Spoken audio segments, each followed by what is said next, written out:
ઈશાન, આ એક થર્મોકોલનો દડો છે અને જો તું ફૂંક મારીને તું આને ઉડાડી દઉં તો તને 1 લાખ રૂપિયા ઇનામ મળશે.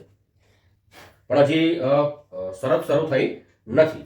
ચાલે, એના માટે મારી પાસે એક આ કોલ્ડ્રિંકની બોટલ છે. મેં એની ઉપરનો ભાગ કાપી લીધો છે અને એની જોડે રબરની ટ્યુબ લગાડી દીધી છે. પકડ, હવે જોરથી ફૂંક માર. હવે આવે છે? હા. હવે આની અંદર હું થર્મોકોલનો દડો મૂકું અને હવે તું જોરથી ફૂંક મારીશ તો શું થશે?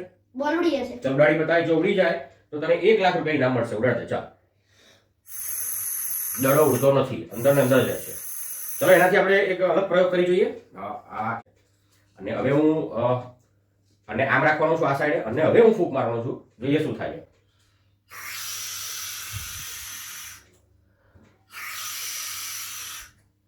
તો ફૂંક મારીએ છીએ ત્યારે આ થર્મોકોલનો દડો ઉડી જવાને બદલે અંદર જાય છે. તો આવું શા માટે થાય છે? જ્યારે હું જોરથી ફૂંક મારું છું ત્યારે હાઈ સ્પીડમાં હવા વહે છે, એટલે અંદર લો પ્રેશર રચાય છે અને વાતાવરણનું દબાણ પ્રમાણમાં વધી જાય છે. એટલે આ થર્મોકોલના દડાને દબાવે છે, એટલે થર્મોકોલ